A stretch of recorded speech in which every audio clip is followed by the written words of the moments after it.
Temporary anger can lead to permanent damage in life. Everyone gets angry. Again, it's a normal thing, right? So under normal circumstances, by nature, anger is a part of who we are, right? It's built into us, right? Into our makeup, right? It's in there. But we're all on different levels when it comes to anger. Some of us are cool, calm, and collective, but that's on a natural base, right? A lot of us already, we have bad tempers, we have bad attitudes, right? We have quick triggers, right? That causes us to jump off the deep edge. A lot of us have already blackened out. A lot of us have already punched holes in walls, broken stuff, even put our hands on people, put our hands on our siblings, on our brothers and sisters, put our hands on our family members, right? Because we kind of lost control. And that's what we got to worry about right here. Because if it's already happening to you, if I've identified you already in this small conversation we having, right? Then you need to pay close attention because it's starting to happen to you, right? Babies get angry. You've been getting angry from the beginning of time. Yes, you don't remember or recall those times in life, but you were there at one time. You can look back, you can see your little brothers and sisters, right? Your siblings, nieces and nephews, as far back as you have them, as young as you have them in your life, you can see anger happening even to them, right? Baby, they call it tantrums. Babies having tantrums when they don't get what they want, getting mad maybe when their diaper's wet, getting mad maybe when they want to get picked up, they want attention, they want comforting. You'll see them, right? Having their tantrum. They don't get what they want. It doesn't necessarily only happen to babies. It happens through our lives. Some of us in this room are still having tantrums when we don't get what we want or we don't get our way, right? It's not the fact of getting upset, it's what you do when you get upset that we are concerned with right here, right? Because many of us in here have already been doing some destructive things when we get upset. All of us have gotten angry quite a few times. Some of us even went to bed angry. Some of us even woke up angry. Some of us are even angry right now, but it is what it is, right? It is what you do with that anger because you have to be careful. That anger could really, really cause you to do something that you can't come back from. And that's what we're worried about and that's what we're concerned about. That you don't reach a breaking point in your life, what we like to call irreversible moment in your life. Something that you do and you can't come back from that, right? You done hurt somebody, you done killed somebody, or worst case scenario, you done killed yourself, right? Because you were just so angry, you blacked out, a situation happened, and now you got to deal with the consequence. Well, obviously, if you kill yourself, I don't know what type of consequences you're going to be dealing with, but you'll find out when you get there, right?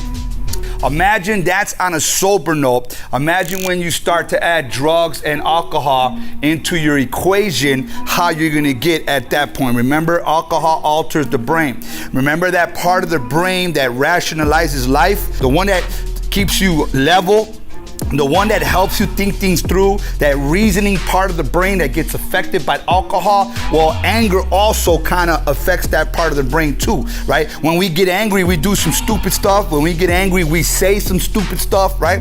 How many of you already have wished death upon somebody because you were upset or you were angry? How many of you have already said, I hate her, I hate him, I wish she died, I wish he died? And you were talking about your mama, you were talking about your daddy, you were talking about your sister, your brother, you were talking about a loved one, but you were so upset that you were already wishing death upon that person, right? So you were at a bad point in your life. All it took next was for you to act on that thought that you were having, right?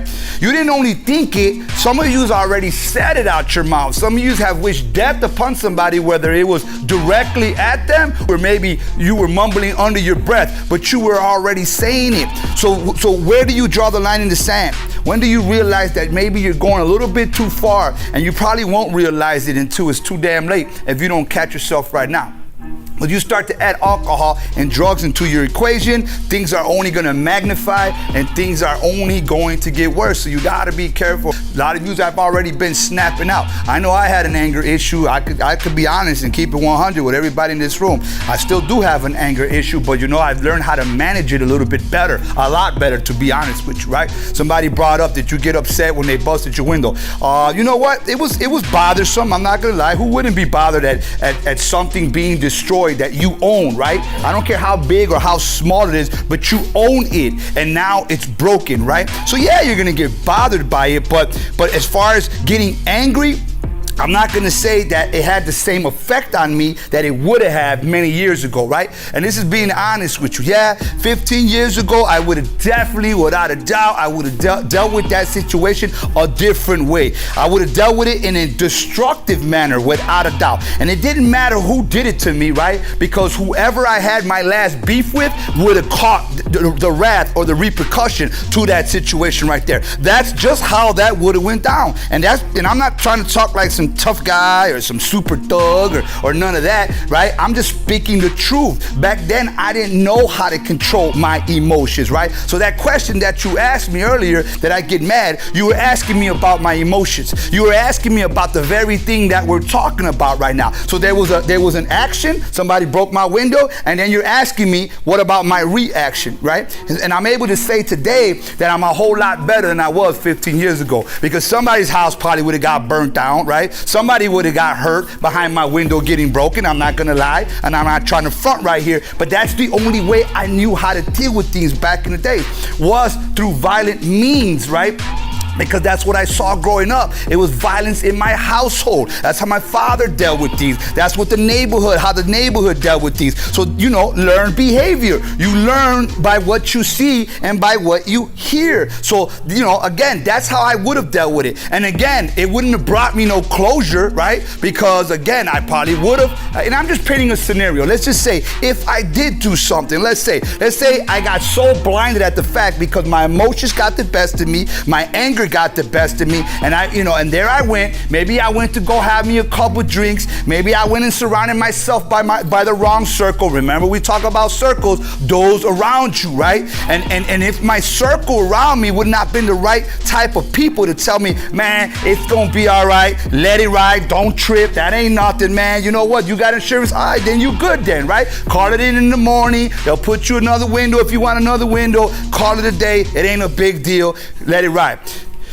Different type of circle could have put the cables on me. A different type of circle could have been like, man, let's go get them. Do you got an idea who it was? And they could have been pouring gas to the fire. They could have been making it worse. They could have been putting the cables on me, charging me up. They could have been pushing my buttons. Man, I bet you it was old boy, or I bet you it was this person. Man, let's go back and get them. Man, I heard they were talking about you. Man, I heard, through so-and-so that it was this person that did it to you.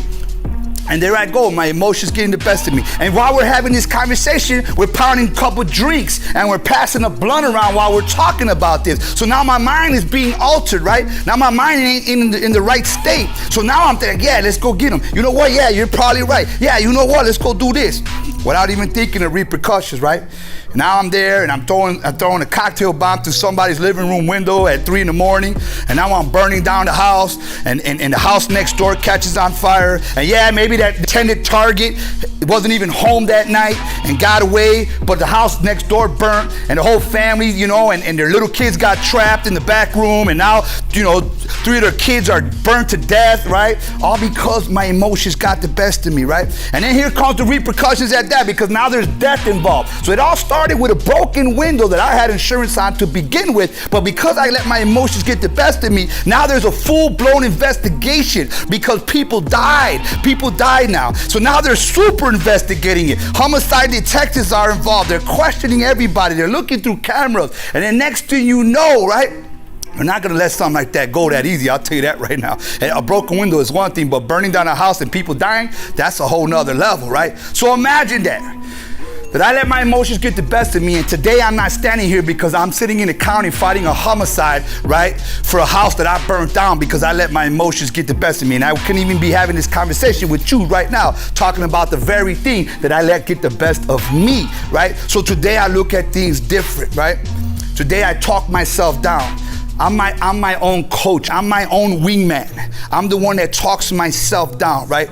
And I got people in my circle. I got positive people in my circle now. My brother is one of them.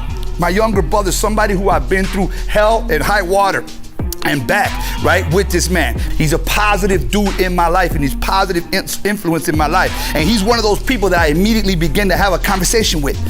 And immediately, there he is, feeding me, good stuff, breathing life into me. Man, bro, it's gonna be all right. It ain't that big of a deal. You need help to fix it. You need help to clean it up, right? I had other individuals in my life dropping money off to me saying, here you go, here's money, feed the way. See, those are positive people in your life.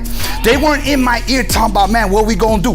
Where they at? Point them out, we'll go do it. They weren't, see, those type of people exist, but not in my life right now. And that's why it's important, who is your circle? Who are the ones around you at crunch time and moments like that? Because they're gonna happen to you. They've already been happening to you, right? You get in a situation, so somebody's gonna say something at school. Ooh, he talked about your girlfriend. Ooh, he did this to you, right?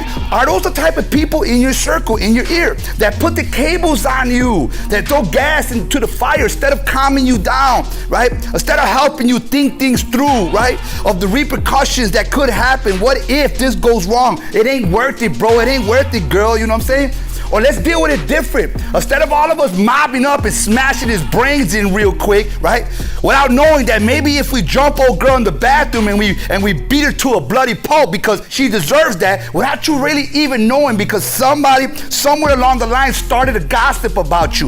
And it wasn't even true. But people, naturally, we like violence. We gravitate to violence. Everybody pulls out their cell phones right away. World Star video right away. Those are people's intentions right away. And maybe the gossip wasn't even true, because if that was truly your girl, then she should have said, you know what, I heard this, but it might not be true. Let's go over there. Why don't you go approach her one-on-one, and why don't you talk to her one-on-one and ask her what her problem is with you? Or ask her, did she call you that? But no, that's not how it goes down, right? What's up? Let's get together. Let's smash her. You know what I'm saying? Let's catch her up right here. Let's set her up. Let's do this. Let's do that. Nobody thinking about repercussions. And then you catch her in the bathroom with all your girls and you smash her to a bloody pulp. But you didn't know that there was something wrong with her. You didn't know that she was already internally suffering from something, right? And then you gave her that one blow and she bounced her head off the toilet and she slipped into a coma, and shortly after that she died. And now all of a sudden you and all your girls got murder cases because you let somebody send you off. So you gotta watch that. And that's a true story, the story I just told you right now. It was a group of girls in a high school, and or in a school, whether it was grammar or high school, but they all moved collectively off of a rumor about a girl. And then they smashed her in the bathroom, and the girl they smashed died. She ended up dying. So they charged all of the girls with that murder. It's not the first time that has happened. It has happened a lot, right? We're quick to smash people. We're quick to move because it seems like there's a violent spirit in the atmosphere, right? All around us. You gotta watch it. Watch who your circle is, right? Today, analyze your circle. Is your best interest in your well-being in their mind and in their heart? Do they care about you? First of all, ask yourself, do they care about themselves? Because how can they care about you if they can't even care about themselves, right? Are they send-off artists? Is that what they're in their life for, to send you off? Because maybe they're too scared to handle their business, but they ain't got no problem with sending you off as an individual. You gotta watch that stuff, right? So that's my answer to your question earlier when you asked me, did I get upset? Yeah, it bothered me. I'm only human. I ain't gonna front and say it didn't bother me, but I learned to deal with it differently.